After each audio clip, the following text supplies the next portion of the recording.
السلام عليكم ورحمة الله وبركاته. بسم الله والحمد لله. اللهم صل على سيدنا محمد وعلى آله وصحبه وسلم. أعوذ بالله من الشيطان الرجيم. بسم الله الرحمن الرحيم. الذين آمنوا وتطمئن قلوبهم بذكر الله ألا بذكر الله تطمئن القلوب. صدق الله العظيم. സൂറത്തുർ റഅദിലെ 28-ാമത്തെ വചനമാണ് ഇവിടെ നാം ഓതിയത്. അല്ലാഹു തആല പറയുന്നു, അല്ലദീന ആമനു, സത്യവിശ്വാസം കൈവരിക്കുകയും വതത്മഇന്നു ഖുലൂബുഹും ബിദിക്രില്ലാഹ്, അള്ളാഹുവിൻ്റെ സ്മരണ കൊണ്ട് ഹൃദയങ്ങൾക്ക് മനസ്സമാധാനം കൊടുക്കുകയും ചെയ്തവരെ, അലാ അറിയുക, ബിദിക്രില്ലാഹ്, അള്ളാഹുവിൻ്റെ സ്മരണ കൊണ്ടാണ് തത്മഇന്നുൽ ഖുലൂബ്, ഹൃദയങ്ങൾക്ക് സമാധാനവും ശാന്തിയും ഉണ്ടാവുക. ചെറിയൊരു വചനം വലിയ ആശയമാണ് നമ്മെ പഠിപ്പിക്കുന്നത്. നാമൊക്കെ സമാധാനത്തിന് വേണ്ടി, ശാന്തിക്ക് വേണ്ടി കേഴുന്നവരാണ്. അതിനു വേണ്ടി പല വഴികളും നാം തേടാറുണ്ട്.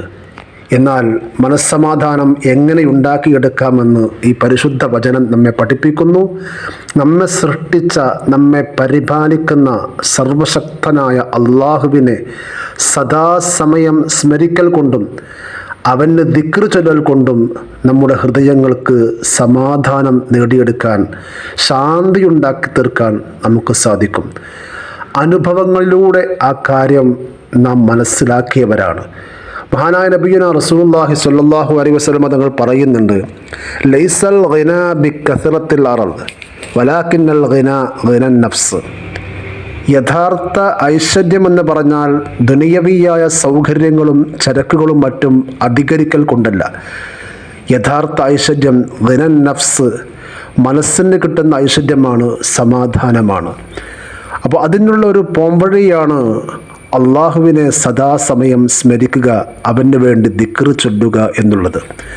ദിക്റിലൂടെ നാം റബ്ബിലേക്ക് അടുക്കുന്നുണ്ട്. ദിക്ർ ചൊല്ലുന്നവരെ അള്ളാഹു ഇഷ്ടപ്പെടുന്നുണ്ട്. ദിക്ർ കാരണത്താൽ പിശാച് നമ്മിൽ നിന്ന് അകലുന്നുണ്ട്. നമ്മുടെ വിഷമങ്ങളും പ്രയാസങ്ങളും ആ ദിക്ർ അകറ്റിക്കൊണ്ടിരിക്കുന്നുണ്ട്. അതുകൊണ്ട് ഈ ദിക്ർ നാം പതിവാക്കുക. ഒരുപാട് ദിക്റുകൾ നാം പഠിച്ചവരാണ്. ദിക്ർ ചൊല്ലുന്നവരുടെയും ചൊല്ലാത്തവരുടെയും ഉപമയായി അല്ലാഹു റസൂൽ പഠിപ്പിച്ചത് ജീവിച്ചിരിക്കുന്നവൻ്റെയും അതേപോലെ മരിച്ചവൻ്റെയും അവസ്ഥ പോലെയാണെന്ന്.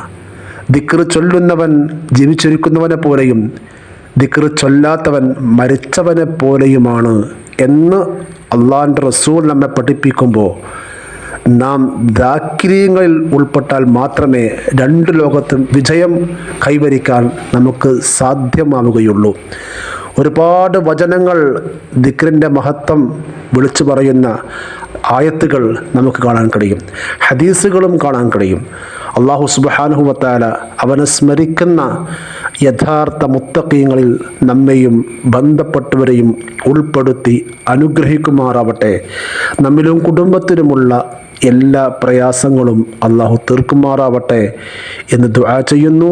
ദുആ വസിയത്തോടെ അസ്സലാമു അലൈക്കും വറഹ്മത്തുള്ളാഹി വബറകാതുഹു.